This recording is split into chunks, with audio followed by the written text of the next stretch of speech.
What comes to mind when you hear Beijing?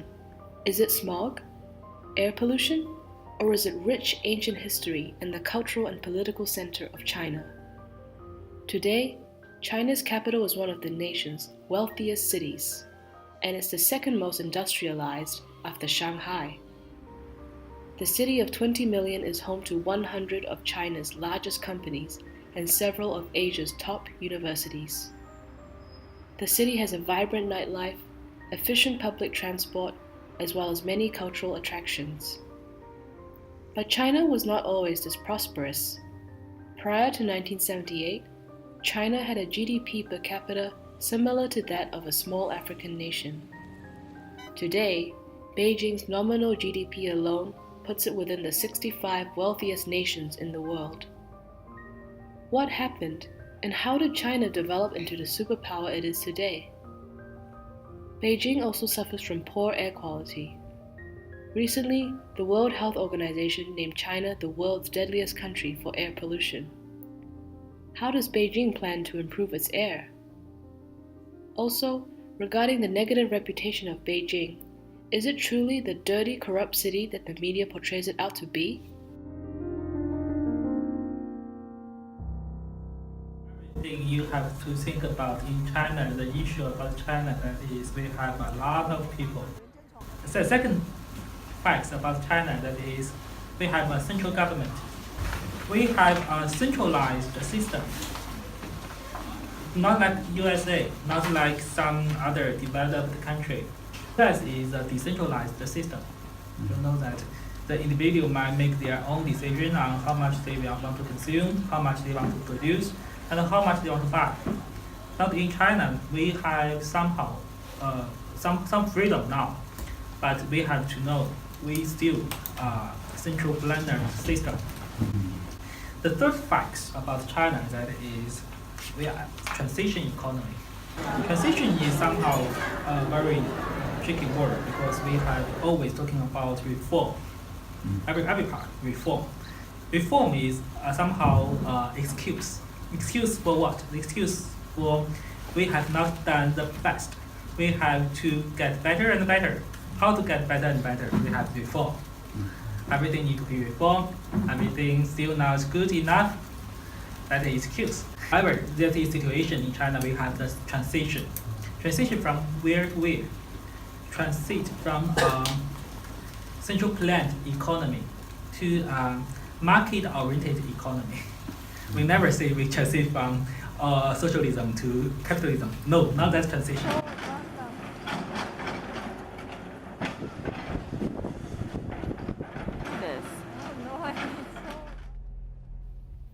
China's 1.3 billion inhabitants mean that management of such a large nation is inherently complicated. However, its centralized government means that large-scale reforms were easier to implement. Some of the reforms included reducing trade tariffs, allowing more foreign direct investment, and enabling private companies to dominate, which reaffirmed the shift to a market economy.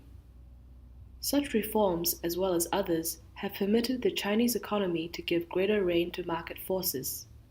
The result? National income has been doubling every 8 years. Economic growth has averaged 10% annually from 1979 to 2014, and it is now the world's largest economy by purchasing power parity. It has certainly changed a lot. 我们以前的乡村都是非常美丽的，空气也是非常好的，但那个时候吃不饱。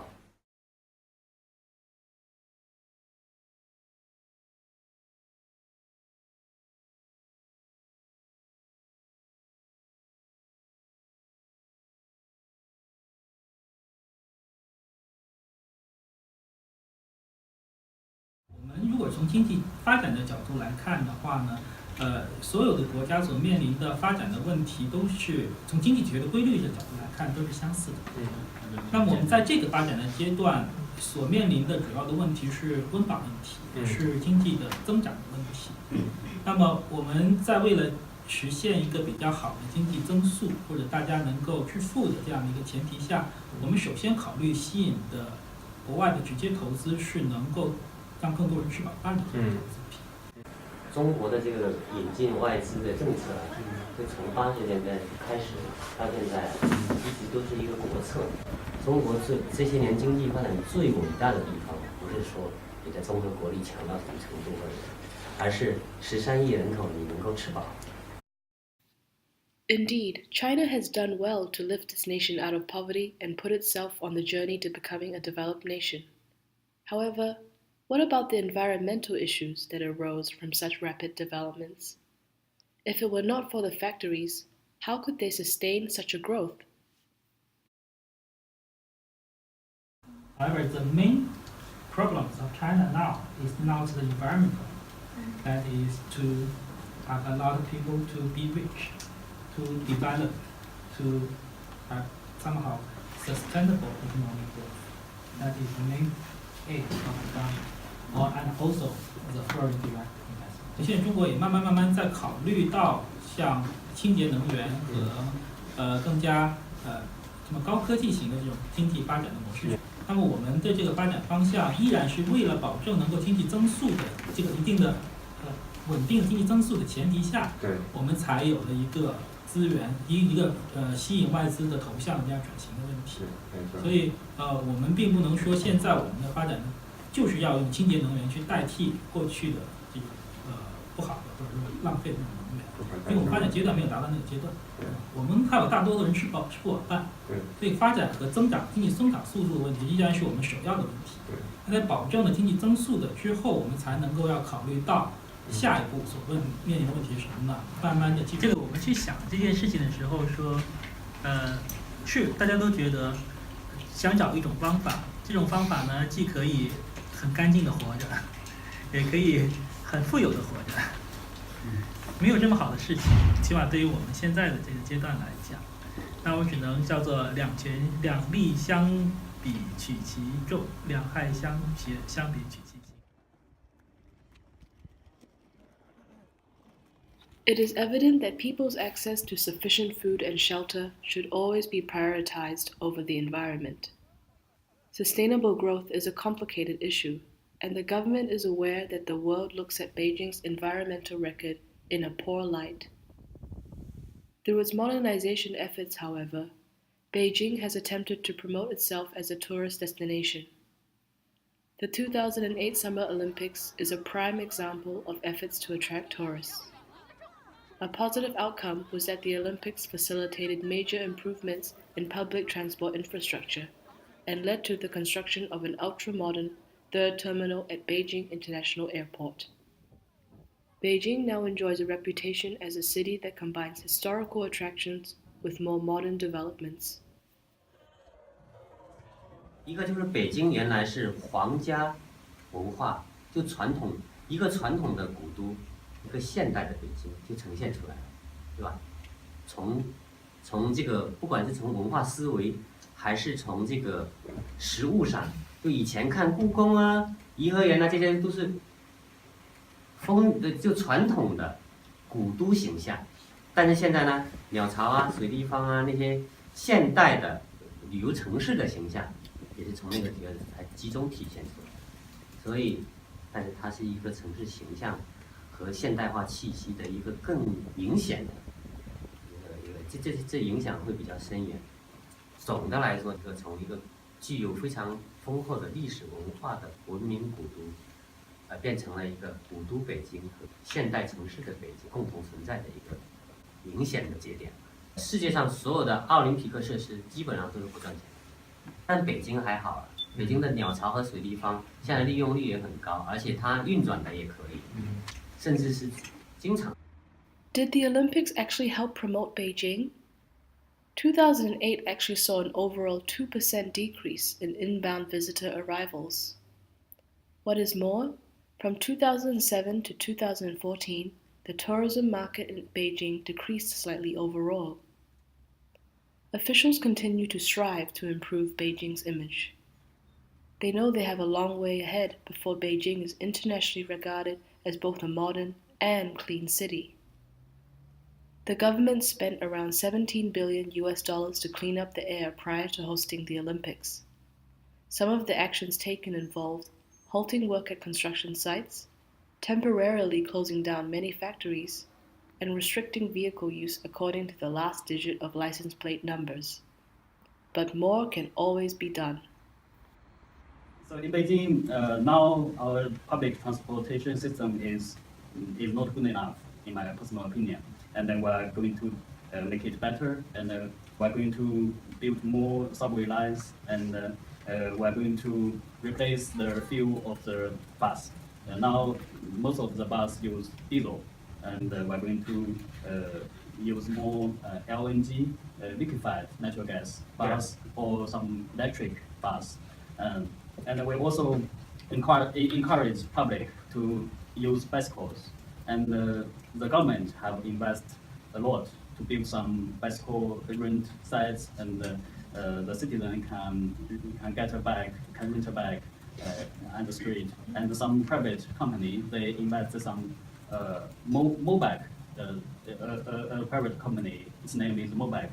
You can just rent a bicycle, use app WeChat. But you know, you mentioned that how to promote the image of Beijing. I think it's very difficult because bad things is easier to attract the media's attention. You know, in fact, in recent years, the air quality is becoming better and better. We can prove it by data. But you know, Beijing is in the north of China, and in wintertime we have to supply the heat. When we supply the heat, we have to burn more fuel. For example, some companies, they just use coal to supply the heat, and so it's easier to encounter the high pollution days. So if we have high pollution days, the media will report it. Beijing definitely has high levels of pollution. Average hourly levels of PM 2.5 particles are more than 8 times the safe limit recommended by the US Environment Protection Agency.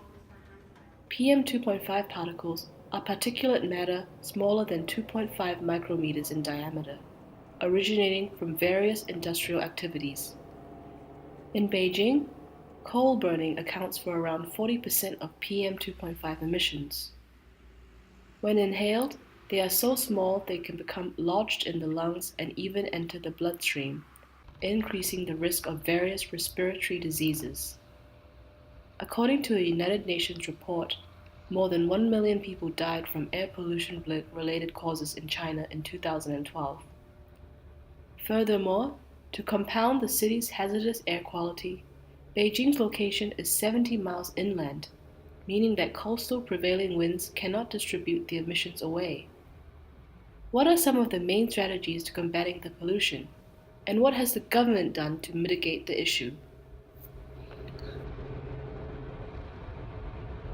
We found that the PM 2.5 is mainly from 4 areas. The biggest contributor is vehicles, and the second one is the coal combustion. The third one is industry process. This one is construction sites.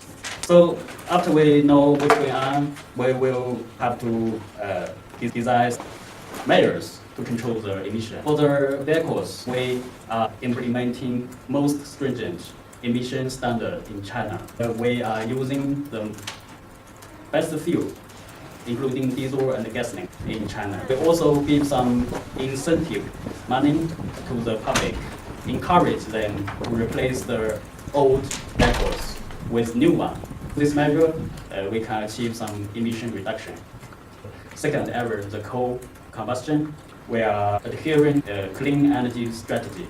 That means we promote the use of clean energy, just like renewable energy, wind power or some solar energies. For the industry, we are optimizing our industry structure and make some most stringent emission standard and force some high pollution industry out of Beijing.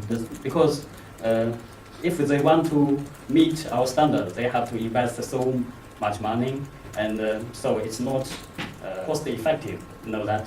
So they have two options: they go out or they invest. So that's how we optimize our industry. Now for the construction sites, you know, Beijing is expanding year by year, and there are so many construction sites in Beijing, and people come to Beijing and they stay in Beijing, and they need so many apartments, so many buildings. So it will emit so many pollutants. So they just make some policy, just like they control the emissions, they pay less, and if they don't, they pay more. This is our main measure to control the emission, to reduce the pollution, and how we cooperate with other divisions, other bureaus to fight against air pollution. We just assign the different measures to different bureaus. Their responsibility is to manage their construction sites, to control, to do some enforcement, and to make sure the construction sites emission less. Only Environmental Protection Bureau cannot do this. We have to cooperate with other bureaus. The Environment Bureau's efforts to lower emissions have borne some positive results. According to their website, the first half of 2016 recorded a 17% reduction in PM2.5 concentrations compared to the same period in 2015. However, on December 19, 2016 and January 3, 2017, Beijing was issued with its first ever red smog alerts, the most serious level in the country's warning system. The alerts led to widespread school closures and transportation restrictions. The fight against air pollution will not be easy. What if China were to move heavily polluting industries out to other nations? Has China considered this? What can China do to manage its heavily polluting industries? 比如说我们现在污染了，北京污染了，华北污染，它最重要的污染源，实际上就是说从工业上啊，我不说从学术上，工业上一个是钢铁，一个是煤矿、水泥和玻璃。像钢产量的前10名哈，前10名，它不是按国家的，第1名是中国，第2名是中国的河北省，河北省单独拿出来，第3名是中国河北省的唐山市。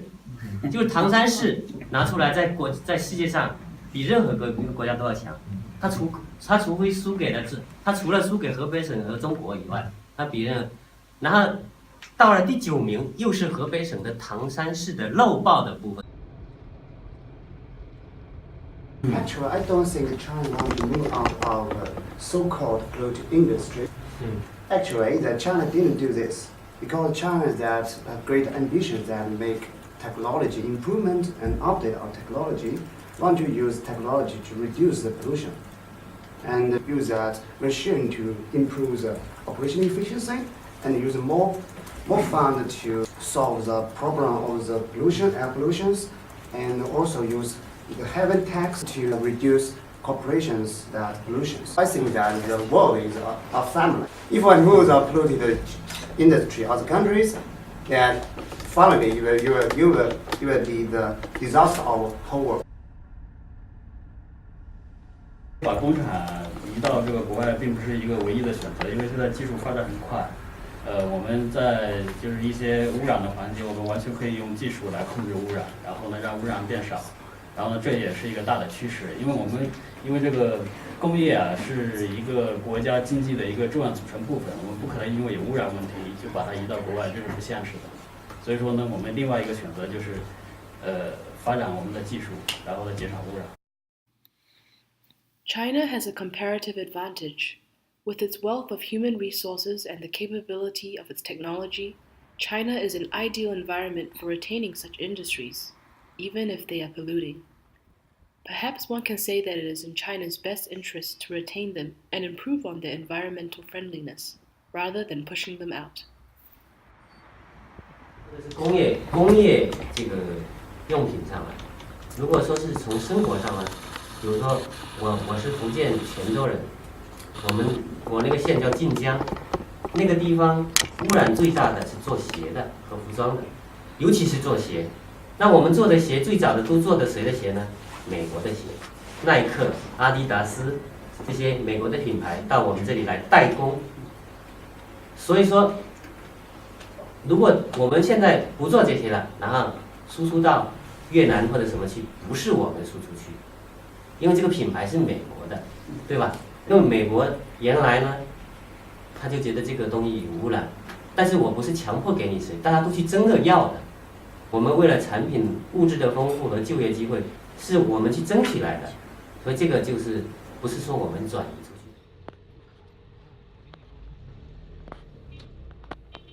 As such, even though China is portrayed as an environmental villain, China perhaps cannot be solely blamed for its poor environmental record. Foreign demand from wealthier nations have certainly played a role in China's abundance of factories producing cheap goods and emitting large amounts of pollutants. As a developing nation, it is reasonable to expect China to desire beneficial economic opportunities, like the chance to manufacture goods. As previously mentioned, China owes much of its rapid economic growth to foreign direct investment. 东西你搬不出去的，因为它是不仅是工业啊，是包括基础设施，这些是必需品，它也不可能搬出去。哎，这是说你要消化。To resolve pollution issues, China cannot simply force out the very industries that made their economy grow so quickly. It seems the government intends to face the problem at hand and introduce greener technologies and industries. Currently, China is the largest producer of solar panels in the world, and it boasts the highest number of fastest-growing clean technology companies in the Asia-Pacific region. It also spent double the United States figure on clean carbon energy in 2014. Progress could be faster though, as China is still the world's #1 user of coal. So what about the people? How do government regulations to lower emissions affect the small business owner? 他那个整个政策是什么？因为我一直不太了解，具体的我它不仅是让你换煤吧，它可能还有其他的，比如说是改装饰啊什么。那个倒没有，那个真的倒没有。不过去年的时候，就是给我们换那种节能啊的那种炉子，挺便宜的。里边那是60平米的吧，炉子质量还挺好的，才要了100多多。哦，所以它其实是去年的时候就有点那种政策，完了今年呢就是说不让烧那种块的煤了，他们那个叫无烟煤，因为排气质量也还上不一样。我们因为这个暖气哈，你也知道这么大的屋子，光靠风煤它没有那么暖和。现在就是他们要求我们就是搭着一起用。但是他这样会给你们加价钱吗？就是你们买风了会没有，要比市场便宜很多，便宜1半吧。所以相当于他们还要给你们补贴是吧？对，应该那就算是补贴了吧。但是其他的可能是7毛钱，我们买的应该是3毛5。哦，很便宜。对，那跟撒煤比呢？它会便宜吗？比那个煤要便宜，比那个煤要对，比那个煤要便宜，比撒煤要便宜，对，就是那种块煤比那种要便宜一点。而且我听说就是政府好像是现在查的挺严的，就是每次都会来查。对，每次他们早上、晚上也加班。哦，都来查，就是那个是用煤是否过滤，对。哦，他们倒挺负责任的。哦，是就你们这一代这么查，还是就都整个这一块儿吧？其他的地方查到哪儿我不太清楚，反正就是这边查的比较严，特别是我们这住的边儿的，管的特别严。哦，那你们就是它是分批让你们安装那个蜂窝煤的，还是就是改换煤气装置啊什么的？那个改换煤气呢还没到我们这儿，具体什么情况我们不太知道。完了，我们这蜂窝煤就是之前的冷的时候，完了人家就是广播让我们去买，我们就用。是让你们安装的要付大概多少钱？就是如果你们整套全部安装下来。那个我听他们说啊，反正自己这个所有的暖气片呀、管件什么，这都要我们自己出。我们说像我们家这种情况，是我们花的是7000。7000，对，整个下来7000，那这一部分政府是完全不管。他们说以后换的话，就是你必须要有自己的那个暖气片，完了你就是全部的管道什么的你自己都跑好了，他免费给你安一个那个炉子。那其实他如果不补贴，如果就是政府那个不太清楚，因为我觉得7000好像对于这里大多数人来说还是一个挺大的一个是啊，我们因为亲戚朋友，所以那个什么，那个还是7000，要不然可能还要更贵。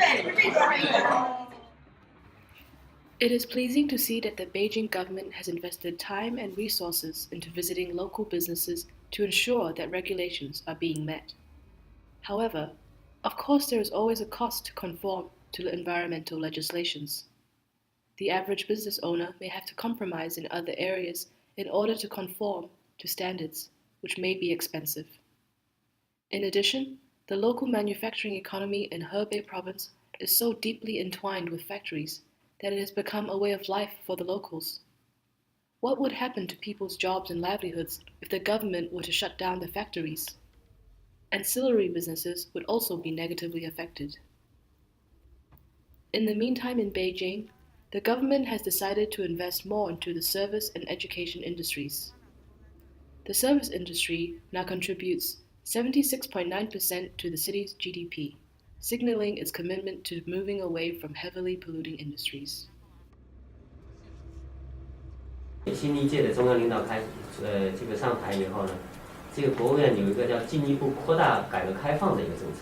进一步扩大改革，那进一步加深改革，那是我们内部的事情。但开放就涉及到外资了。2015年嘛，北京市有一个进一步扩大那个消费领域的，进一步扩大开放服务业的一个意见，这是做是国务院的一个意见。现在也是在调整这个工业结构，就是一些高污染的，就是根本就我们不欢迎都让它搬走。然后呢，所以说，从这个角度来讲，北京现在还是鼓励一些这种高科技、绿色的这些。旅游呢，在这几年的投资额就是680到700亿左右，北京市啊，大概占那个北京市的固定投资额的大概10%左右，增长还是比较快的。它的增长率比 GDP 的增长率要快，就是证明说结构在变好。因为旅游还是好多还是偏向于北京市而言，要接待10倍的游客，然后八大节庆呢可能就要40倍、30倍，所以这个是有这么一个供需的问题，所以我们要增加供给侧啊，这在旅游方面也很突出。北京呢，实际上在服务游客做到很多，包括从政策上到措施到真正实际的设施上做了很大的力量，但是还是需要再改进。Beijing is portrayed in the media as a hazy, dirty city full of unbreathable air. In reality, evidence of pollution countering measures, such as bike lanes and electric buses, can be widely seen. Indeed, Beijing is aware of its poor environmental reputation and has invested a lot to attempt to dispel that image. On the other hand, it is impossible to say that Beijing and all of its seemingly positive attributes are an accurate representation of what the government has said it would do. Since it is the capital, it is to be expected that the government invests most of its resources into beautifying its image. So one must question, what about the rest of China? Although air quality levels have improved slightly, the fact remains that Beijing is still a highly polluted city.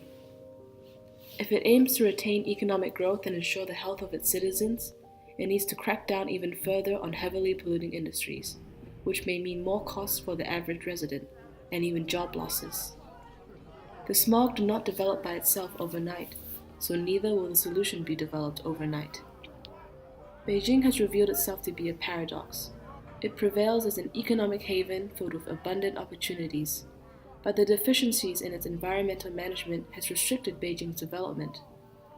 The future of Beijing is vague due to its unclear emphasis on which path it will take, environmental sustainability or rapid economic gains.